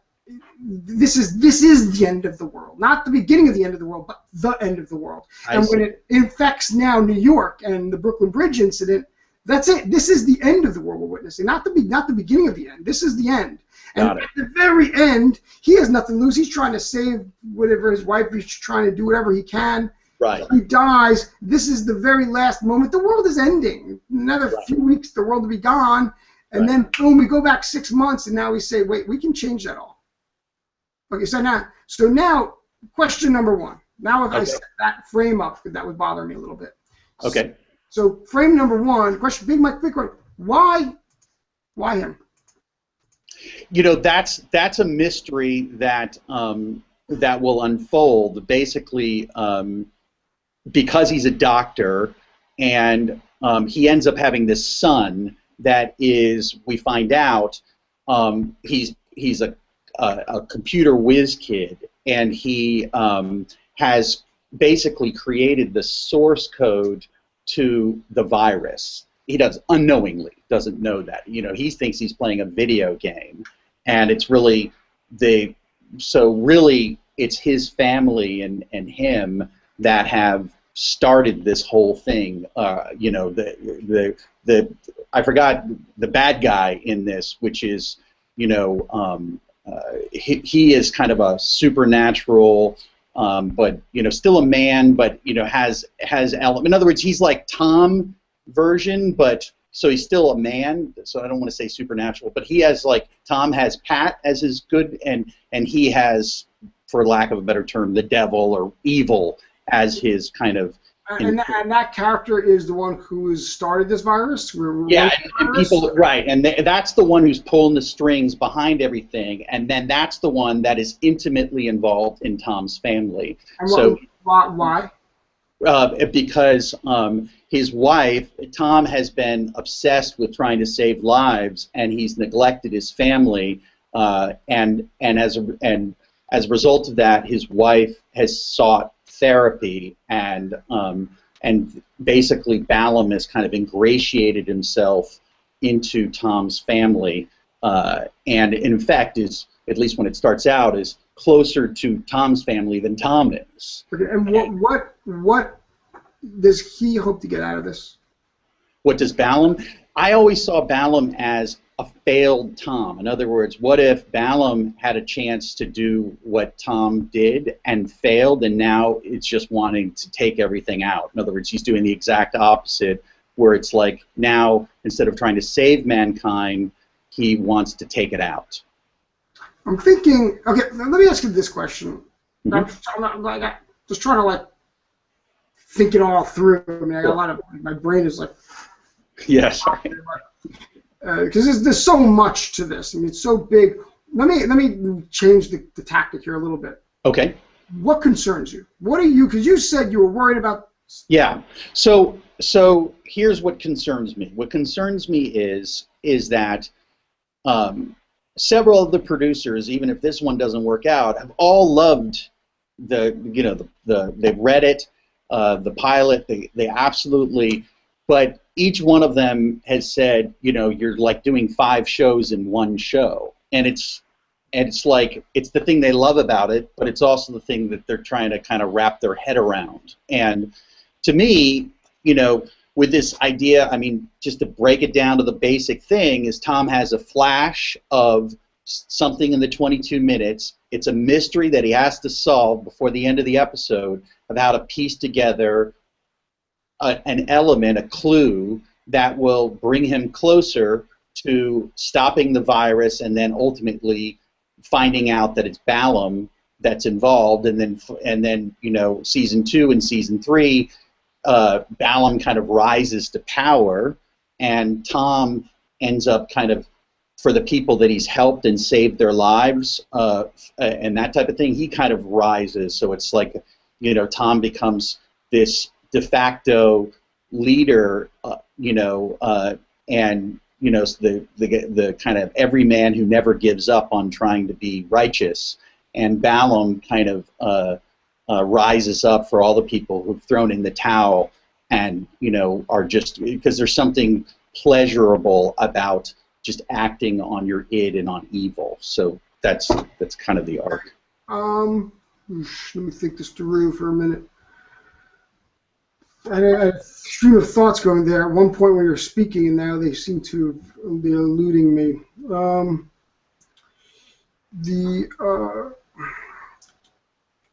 I think, you know, like getting back to how we started the conversation, is that, like, let me ask you this. Sure. Do you have something specific? Do you have, like, all the specific clues that he uncovers and how he ultimately unresolves it? Do you? Yeah, I don't have to tell us.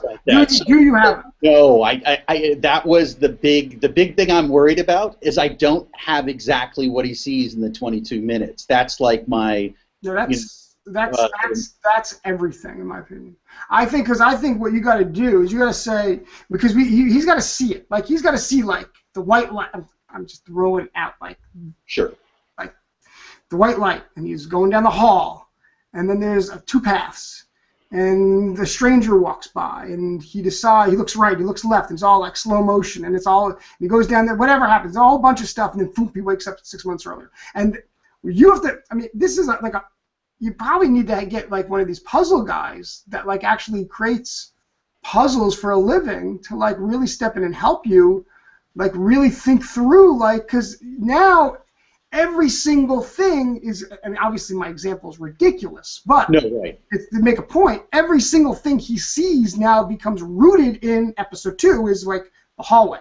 Episode 3 is the person who walks by. Episode 4 is the decision to go right or left. And the thing ultimately has to culminate with the solution to whatever the solution. I mean, if that's the way this thing's going to play itself out. Yes. Now, you could pitch it like that. Like, you know, Sean, you had something to say, I think? Well, I was just, well, first of all, I was just going to say that. Anybody wants to help me here? Well, you know, me and John need a little, any ideas, everybody, we'll field them, and we're going to think this thing through. As, you know, for those who don't have the privilege of being Mitch's partner as I do, you know, this is the type of thing that just happens all the time. And, I mean, he just totally nailed it. You know, what you had, John, and honestly, a loaded action and thriller type thing with the frame that he is now suggesting as an ad, makes it also cerebral, which makes it even more powerful. Right. Because then you start to cross into that legendary genre where just the rare breed of television show where not only is the story engaging, it's thrilling, but you have those cerebral elements. So more than anything, I think it was just sort of a side note to Mitch that he hit that one dead on. So I mean, I second the thought. Yeah, I think we would have to, you know, probably work beyond the scope of this call, John, and see what we can come up with. See if we can come up with anything to really latch onto. You know, I've been locked onto the core element screen, but I think maybe we'll just take it off because you and I don't think we're going to dig into the software on this one.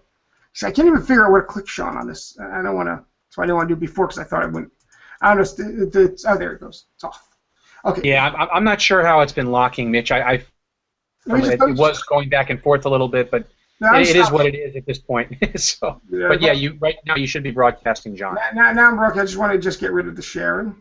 So I think, you know, to really try and solve these problems outside the scope of, is beyond the scope of what we can do on this call. But I do think that you got to kind of get the frame of something set, and the more specific, if we can put together a puzzle that right, that's exactly it. It's the if we can puzzle. put together the puzzle that he's got to now solve, because that's because that's what gets people. The reason I'm going to watch it this week. Again, Right. the irony of ironies of the whole thing is it's the exact opposite of everything I've said at the beginning of the call. I said, well, people come in because they want to see the character every single week. They want to see this character, what he does this week, what this. That's not why people are going to come in to see your show. They're going to come in to see your show because they want to see what the next piece of the answer to the next piece of the puzzle is. And Right. the teaser at the end, this is how you got to pitch it. The teaser at the end is the next piece of the puzzle is shown, like the next part of that vision. Right. It's like he saw boom. Oh, we're doing that one next week. Right. Right. And like that's powerful. That's why people are going to come in to see the next one, the next one, the next one. What I hate in these kind of shows, it sounds a lot like Lost. And personally, Lost me after like 3 episodes. Right. When I said, this is going nowhere. Right. The filmmakers that, they did like 5 or 10 seasons of that show going nowhere, just kept going nowhere. They never explained what the plane was doing. They never explained, I didn't watch the show, so maybe they came up with something eventually. But it was very clear they didn't know what the plane, what the island meant, what the plane meant. I think it was J.J. Abrams, so I can't really complain. He's making Star Wars now. Who am I to say it was bad? But I ain't making Star Wars. Yeah, no, I to go along with what you're saying, yeah, I couldn't agree with you more, because I think that I don't want to rip off the audience. I don't want to, I mean, I do think that there's a progression to Tom's character, because I think that one of the plot elements is that he has he basically has compartmental. He's an everyman that has compartmentalized his family and his work, and now it's saving the world and his family, and he doesn't want to tell his family about it because it's going to put him at risk. And I think as the show progresses, he realizes that he needs to be more transparent and maybe even put his family slightly at risk. Well, first off, as you're talking, this is my thought. Sure. I mean, I get these things out there, and you should be. Yeah.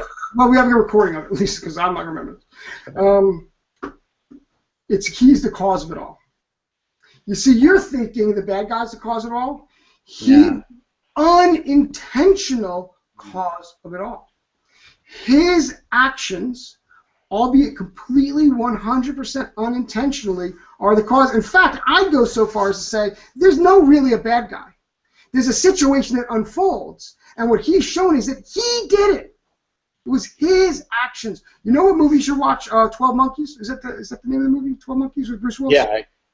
Have you seen it? I know 12 Monkeys. I haven't seen it in a long time. But at the end, the whole thing is that he was a boy right when the whole thing unfolded. He watches the very moment that the virus is released as a boy, and he's of course one of the survivors. Right. Now he's got to go back in time to find that exact moment when they released the virus. They can't. He's going back in time and reliving in time. They can't fix it. But Bruce Willis's character, who's now the adult, who was this boy that witnessed when the virus was released, right? So he was all part of what happened. In your case, I would go further. He is the cause, albeit unintentionally, albeit he's doing something. He's doing some research. Well, one of the things that I had was there's a real thing. This is a real thing called XNA. So everybody's heard of DNA, right? But there's XNA, and this is actually a real thing that it's a synthetic version of DNA. That there's a TED Talk about it. That it's more stable than DNA, and you can put markers in it and everything, and it doesn't mutate. So that was one of these things that was swirling around in my back of the head, that somehow maybe Tom was involved in that, and that's what. And it backfires. Right. But so then again, now is it a real virus? Is it a computer manifested virus somehow? Yeah. Well, I love the idea of a computer virus jumping to the biological. I just think that that's kind of a, from code to the genome is kind of interesting to me. Yeah, definitely interesting. I think we need to identify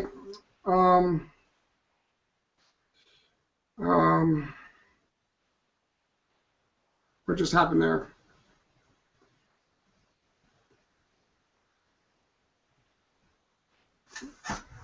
I can hear you. You can hear me? Okay, everything froze up on my. So we're still broadcasting, everybody? Yeah. I thought for a minute everything was frozen here. So okay, good. Okay. If we need a plausible explanation. Yes. I think you see, and this is sort of like where it's one or the other. The XNA thing is cool, Right. but that's not computer related. Right. Computer related, so XNA, you can have some kind of, he's doing some kind of mixing the wrong potions together, and this thing gets out and it spreads, and he can go back and undo it, and he doesn't realize it was him that did it, and that's sort of like the different puzzles that he sees. Yeah. Or and there's actually another thought that just came to my mind. I've got to jump into in a moment. Or it's computer related. He's a computer whiz, or his son is the computer whiz, and he goes in there and messes around with the code, whatever it is, or maybe he doesn't realize that his son is the one who created this very unique way of putting together a program. It's this. His son maybe is not, maybe he's a little bit of a hacker. Maybe his son is the bad one. And he goes in there, doesn't realize what his son is doing there, so he deletes some file that's going to cause it, and he doesn't realize that when he deleted the file, he's going to set in motion the whole thing. But he doesn't know that he did that, and that the whole point is the discovery process. Right. Who is the woman? That was the other question I had. So Pat, I saw as an angel, kind of basically, a supernatural, not necessarily of any denomination, because I don't necessarily think it's a religious show, but I do think it's this idea of, in terms of a theme of, everyone, evil is being so readily accepted as the norm now, and everyone is so desensitized to it that she's kind of that moral coach for him to not be afraid to face his seemingly unobtainable goals, and to be the like I love the thing in the new Godzilla trailer where 5 guys are jumping out of a plane to kill Godzilla. You know what I mean? That kind of Tom is this everyman that can change the world with his ideals, and if his heart stays pure or stays strong or something like that. So she kind of is that element to all this evil, because I see it as a pretty dark show, and she's the one that kind of constantly gets him back on track. But I mean, how does she know? Well, this is where, if she is going to be an angel, she has to be very similar to like Clarence in It's a Wonderful Life, where she's an angel of the first class. So I misunderstood. No, I just you mean literally an angel? I mean, she's actually like from the spiritual dimension. She's manifesting herself. Yes. And I misunderstood that. Howard texted me. He wants to chime in. So Howard, okay. Floor is yours. Thank you. Very compelling stuff, John. Thank you. One thing that it's also, we're several miles down the road from the original pitch that you started off with, but a couple of things that came to mind. One is a friend of mine pitched a show about time travel that they did in about year 2000 or something like that. Mm-hmm. And the funny thing is, he was writing a pilot and a movie every year, and all of a sudden, this pilot gets picked up for production. And they're like, great, okay, we'll make some money, we'll shoot it. Then the pilot was approved to go to series, and they're like, oh my God, they didn't know what to do, because they kind of they painted themselves into a corner. Right. And they were literally hoping to be canceled. And they kept getting like an order. They ended up getting an order for 6 shows. Uh-huh. And thank God, according to them, they were canceled after the 2nd show, because the last 4 were just like utter crap, because they were so conditioned to, I'll write something really compelling, or I'll write something that can go the distance. What happens in season 5? Well, I'll tell you, And then they come up with this thing that, like, oh, screw it, let's just, the guy travels in time and he goes back and forth and they go, we love it, we bought it. And it's like, uh-oh, so now I careful got what to you do it, right? Yeah, now you gotta actually go make and figure these things out.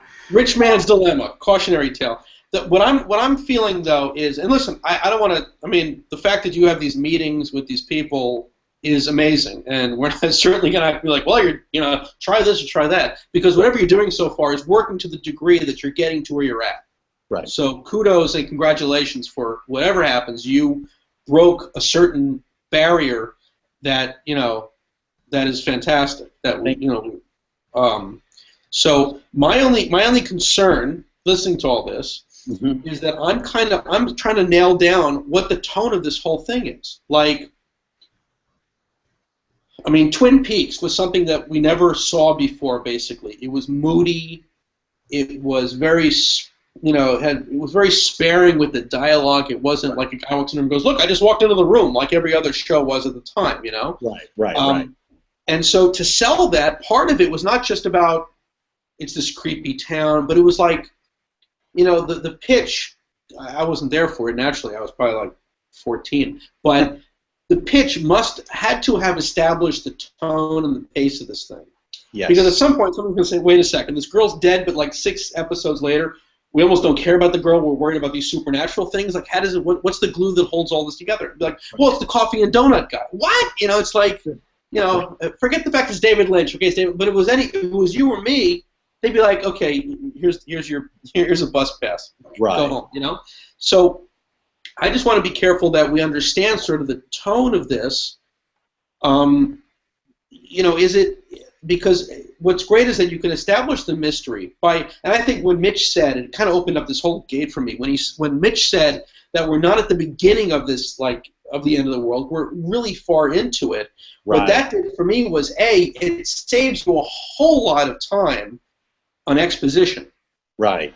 They're in this problem, and we don't have time to explain what happened. Just, you're going to watch this guy run from place A to place B because he has to solve something immediately. Meanwhile, there are zombies or the world's cracking apart and lightning strikes and stuff like that. And all we know is we got to stay with this guy, and I'll collect information and put together the facts as we go.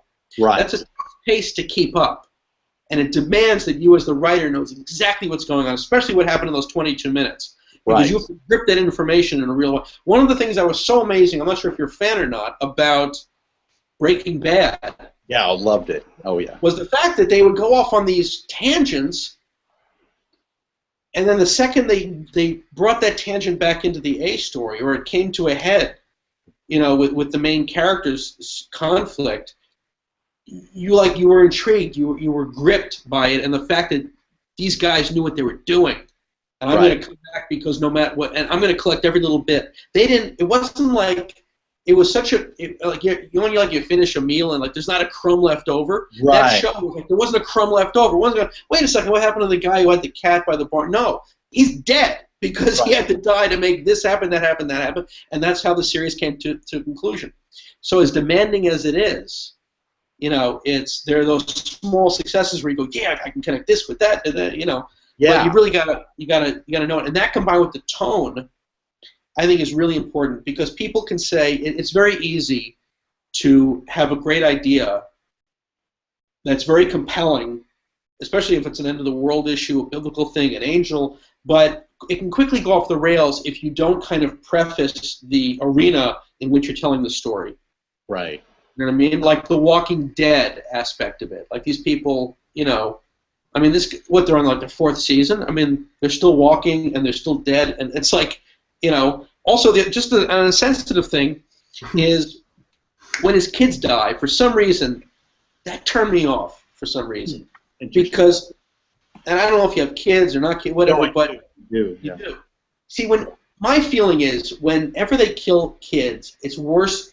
Well, I think killing the dog is actually worse than cinema talk. But the kids are the future. So if there's anything worth preserving or saving, it's for the kids. Once you kill the kids, you might as well put a gun to your own head. I mean, that's the only reason why I did the kids, only reason why Howard, the kids die at the end, and the movie doesn't take place when the kids die. He has to save them. He goes back 6 months, and that actually raises the stakes because Failure to interpret the dream correctly is going to result in the kid's death.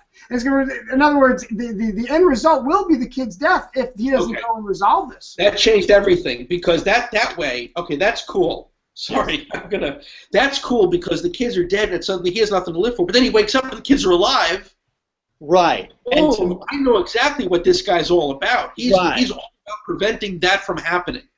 Yeah, and there's that aspect of him getting a chance to be the dad he always wanted, and having that, realizing where, because the kids are still going on in their life, and realizing that if he screws up, this is he doesn't have much time left.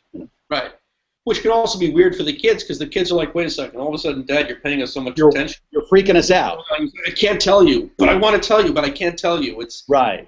And to me, that's where Tom, if I ever switch the perspective, Tom would look like the beautiful mind Russell Crowe character, where they're thinking, yeah, Dad's back, but he's losing his mind, and I saw kind of a really interesting arc where, Peter, his son, trying to bond with his father over, trying to find out what's going on with this virus and this this whole thing, as if the mother, Liz is the mother, and she sees it, it's like he's going with his dad in his psychosis, and to me there's something very poignant about, yeah, my dad's back, but he's losing his mind, but at least he's back, and if you switch the perspectives there. Yeah. Did you see, there was a show a couple years ago that was out for one season, which had an intriguing premise, and I tuned in, and it was like watching a train wreck in slow motion, but it was called Fast Forward? Fast Forward? No, it was called Flash Forward. Flash Forward, yeah. You remember that show? It had a great premise. Everyone in the world basically collapses at the same time and has a vision of what their life is like 6 months or 9 months ahead, basically at the end of the season, okay? Right. And then they wake up. Meanwhile, planes have crashed, because people are asleep for a solid minute or something like that. Planes are crashed, cities are devastated, and those who are survivors, especially these FBI guys, the protagonists of the show, have to piece together what the hell is all this about? The first thing to figure out was what the hell just happened. Now, we as the viewer know more about it than they do. But then they start collecting information that they catch up by the end of the first episode, and now we're trudging a path through the rest of it. Anyway, they really dropped the ball. I think the way we start this thing, Howard, I think that the episode 1 probably, does more than, first of all, it's clearly an hour-long show. So the first half hour of episode 1 is actually all that past stuff. That's exactly how it's formed. And then the second half is he wakes up 6 months earlier, and he's not even sure if what just happened. Right. And what has to become a reality is he has to be looking at a photo at the very end, so of his family or something, and that photo gets taken in the second half. In other words, the photo he's looking at at the very end is a photo that is snapped. And it's at that moment he knows there's something else going on here, because he had that photo in his hand. He knows it. He knows this photo because the photo is like a major, like the photo, there's so much in this photo, there's so much attention paid to this photo, because maybe his wife's already dead and he's trying to save his children. Or maybe it was his son or something like that. And because maybe his son is and here, brainstorm here. So maybe the son, he's trying to save his son, because the son tells him, Dad, I know how to fix it. I know how to fix it.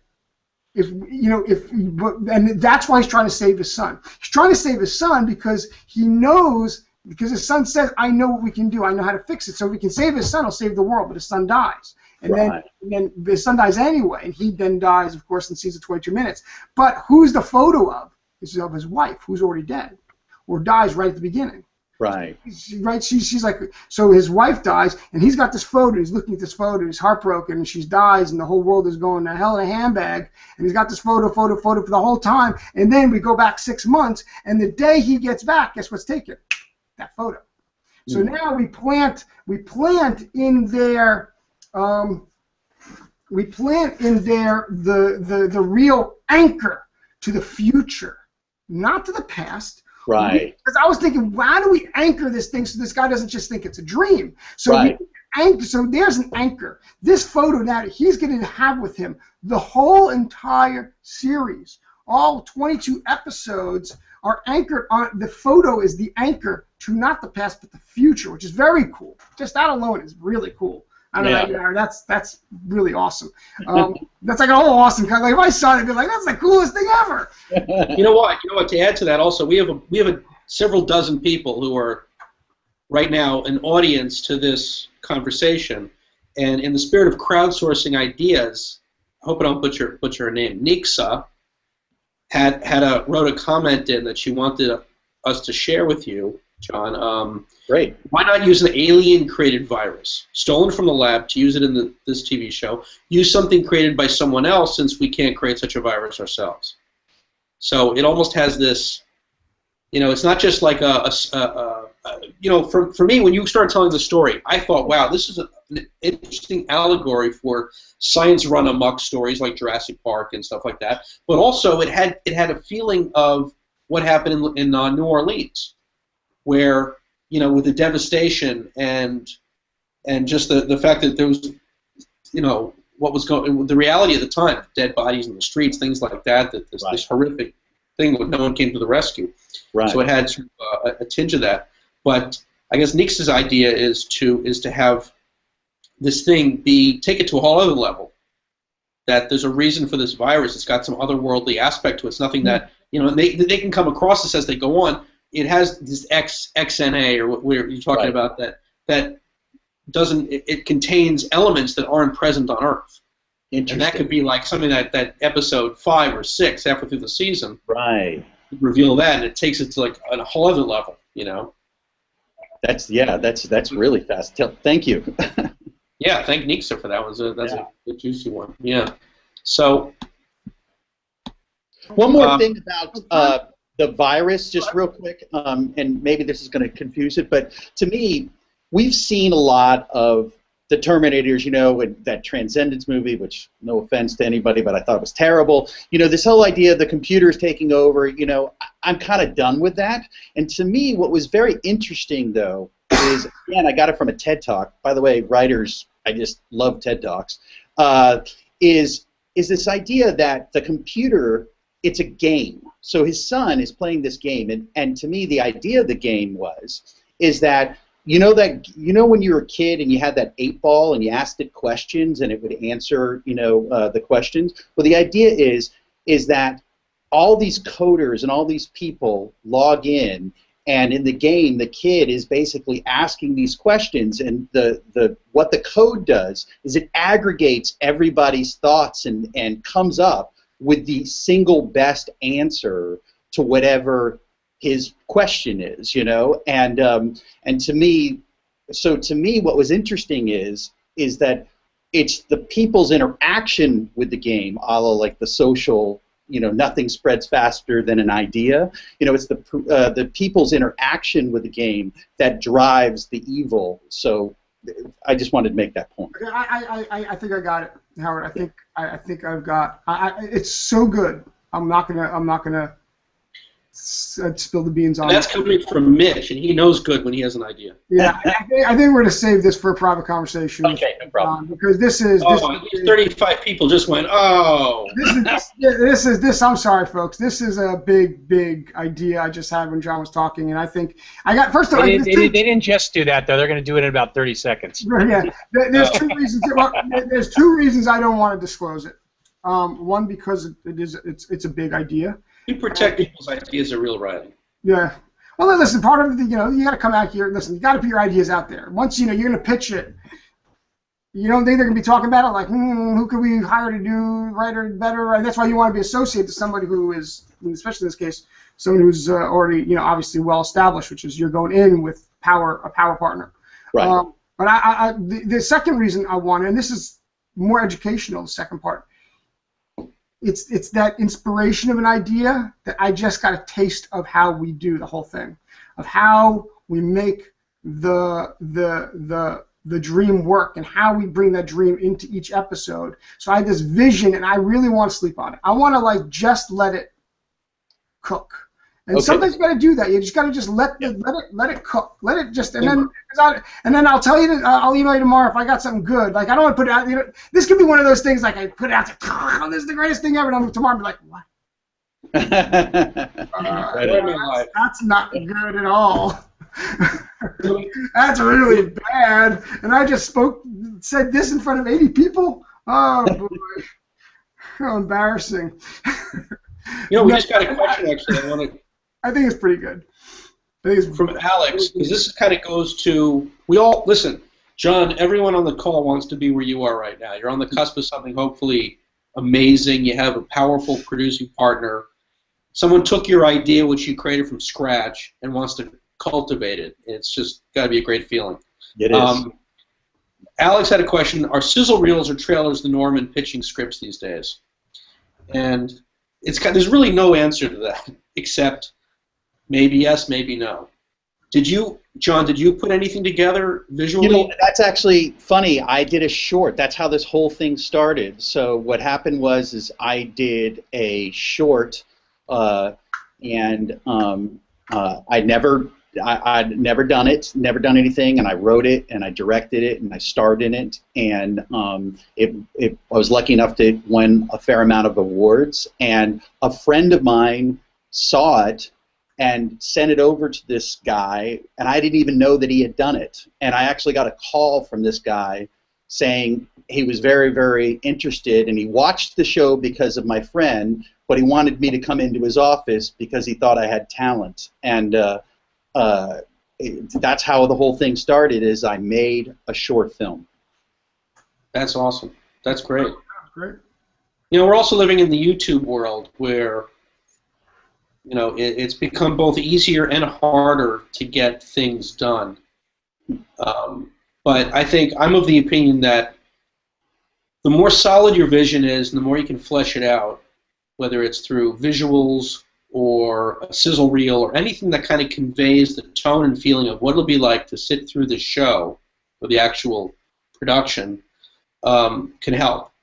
A lot of people come in with sizzle reels that have you're selling them, it's like you're selling them a box. You're not selling them what's inside the box, and that can be a problem because people can see through that. Right. But that's awesome. That's something that's definitely going to go in the bank of good ideas, which is if you can do a short film, because I'm sure that went a long way, and I'm sure if you showed it to us, we'd understand your vision, everything you talked about for the last half an hour. Right. And that short film, was it about in some way this idea? No, it actually wasn't. It was a very biting satire. I'm in corporate America, and I actually guerrilla filmed it at my actual office, and it's a really biting satire about the one percenters and all that kind of stuff. Even though I don't necessarily have any strong political views, it was just such a story at the time. So, but you know, just basically corporate slavery. You know. Yeah. Well, I think overall, I think Alex had a follow-up question, but I think overall is that regardless of whether you have the images, the film, the sizzle reel, whatever, as a creator, as a show creator, director, writer, producer, showrunner, you need to have for yourself as much understanding of the vision, the visuals, the pace, the tone, everything as you possibly can. Right. Have total command over that. That way it just enables your pitching ability and your ability to answer questions, rebound, and pivot. Definitely. Cool. Yeah, but I think the goal here is to, I think, and I don't know, and I'll say what I don't know, is that if you go in there and you can really lay out a solid, all this is great. I mean, there's so much there and there's so much richness. But I think where if they're thinking producers and they're not everybody is, as Howard illustrated with that other story, they're going to say, well, where does it all go? Right. And you don't have to think through every detail because if this all works out, you're gonna have a team of writers helping you. So there'd be plenty of people to try and figure these things out. But if you could just kind of explain how it works, how the vision ties into just how the Okay, fine, but what happens? Okay, he's got this vision, but how does that manifest itself into his reality in the past and things like that, which is what my idea was about. Now, I didn't have a specific idea about what the vision is. I had an idea about how it manifests into his present life. I think you figure that out and then maybe come up with a broad-based sort of like, this is sort of what the vision is. And this is sort of like how it ties into episodes, this episode, this episode, this episode, this episode. So we sort of get now the theme and the story of each specific episode. Yes. Forward. I have no idea about what that would be. I just have an idea of how to do it. Right. And then you go in with maybe something more tangible, more substantial. Mm-hmm. And it doesn't be 20 episodes either. I mean, network, the standard was like 24 episodes a year for a season, but that's that paradigm is broken now. I mean, you only had eight episodes of True Detective, right? Which, by the way, were all written before they shot one page of it, right? Which shows you the confidence that they must have had to have, Well, I think this is the kind of show where you're going to want to have it written because you're going to want to know it all. I mean, you're going to want to understand how this story, the outcome. For me, I want to know where this all goes and how we get to the end of season 1, for sure. Right. Whatever it is, 10 episodes, 20 episodes, 50 episodes, I want to see how this thing eventually comes to that, how this whole thing leads up to that Brooklyn Bridge incident and that hospital incident and that dream incident, ultimately, bringing a Pat into it and the whole, maybe a whole Matrix component into into what's going on here. It's nothing is what it seems kind of stuff. Right. That's sort of like the way you play this. And people, the audience eat that stuff up. My mother, she loves those shows. She was like lost, I think. She could never tell me what it's about, but she thought it was the greatest show on earth. Oh, Mom, what is it about? It's about delayed gratification. That's what it's about. Right. Delayed. Next week we'll give you a little. No, next week. Next week. That's it. Wait, a polar bear. What? Distraction.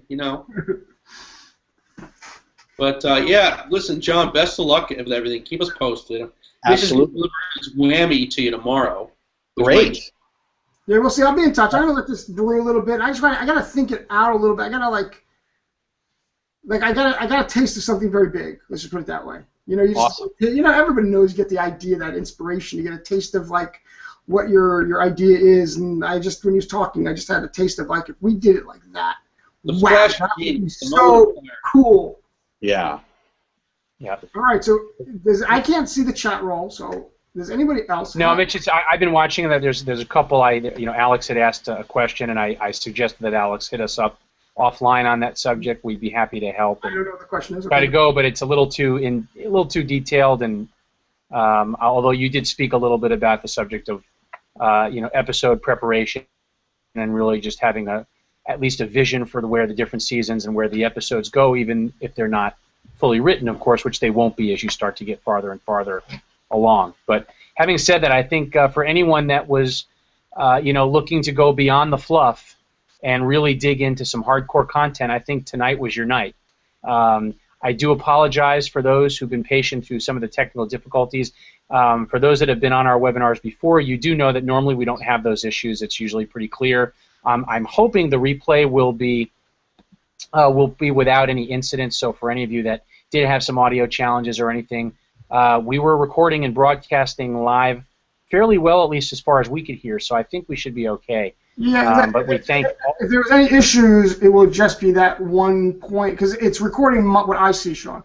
So there was one point where it froze up, and that would probably be the only point where it froze up, and then it will just continue broadcasting. Right, but otherwise, my screen worked great.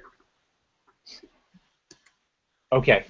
And yes, so that aside, it's we're very appreciative that everyone was able to be here.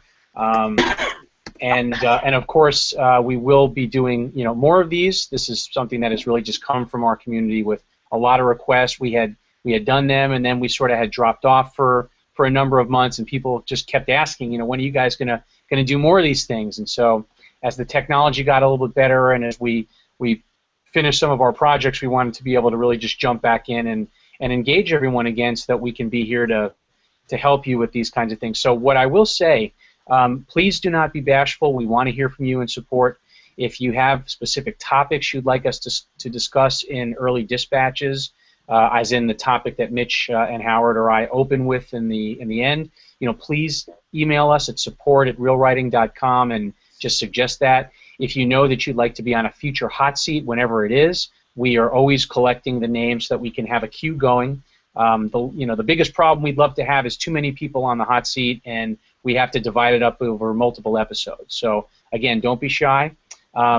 Mitch, did you put the note about what's coming next month? No, we haven't talked about that yet. So next month, so we were to be promoted. We promoted our software plot control last month. If you are with us through the Writer Store, we did a special offer of plot control at a special price. We're going to be doing a really unique deal this coming month. And for anybody who doesn't have plot control, we're going to make this deal available right now. And it's right there. You can get started today. Get started with plot control for only $37. So we've never made plot control available for this price. If you paid more than that price, don't hurry to complain, because they get started for $37. It's actually a two-pay option. So, but we get started for $37. We've never made plot control available at this price, and we're going to be offering it out to the Writer Store next month, some point in the middle of the month. I don't know the exact date. And but anybody who doesn't have plot control, we wanted to give you an opportunity to get access to that offer early if you participated on this webinar. And anybody who doesn't have the mega course, if you don't have access to the mega course, I highly recommend the mega course. It's me going through all of this stuff, and email support, and we can get you a special link since you participated in this webinar for that as well. So, does anybody? Are people seeing the offer? Well, I'll tell you what. Because this whole thing is so messed up. Let me see if I can. I see it on mine. I don't know if anybody else sees it. Because I don't know. I'm not sure it's displaying on this one, but that's okay. If I say display, see, it's like my whole thing. Yeah, put it on the sticky. Keep it on there. So that's the link. And again, I realize. So you see it on your sticky, because I don't.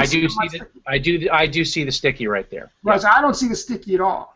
It's in the chat roll. Came in over here. My chat roll's blank.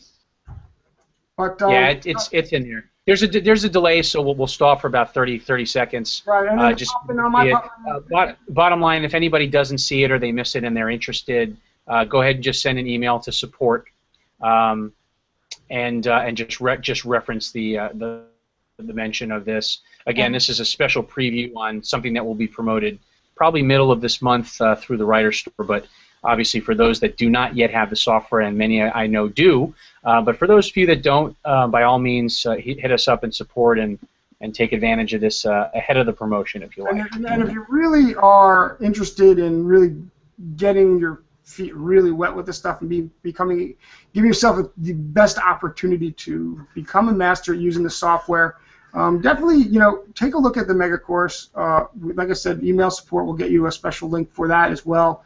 It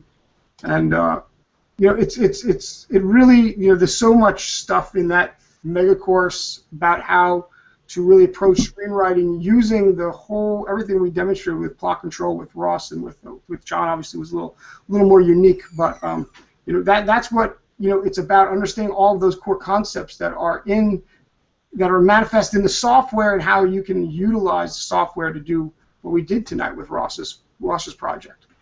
And Alex says he saw it on his, so he's seeing the broadcast. It looks like it worked fine. So, right, so I think we're good to go, guys. Let's bid everybody good night. We are on multiple coasts and areas. Mitch is up in the Northeast, as everyone knows. Howard out in LA, and our office is out there. And for me, on a special day today, I am broadcasting from the birthplace of our nation here in Concord, Massachusetts. I literally have Paul Revere's Freemason Temple right across the street from the Colonial Inn, established in 1716, where I am sitting in this room number 3.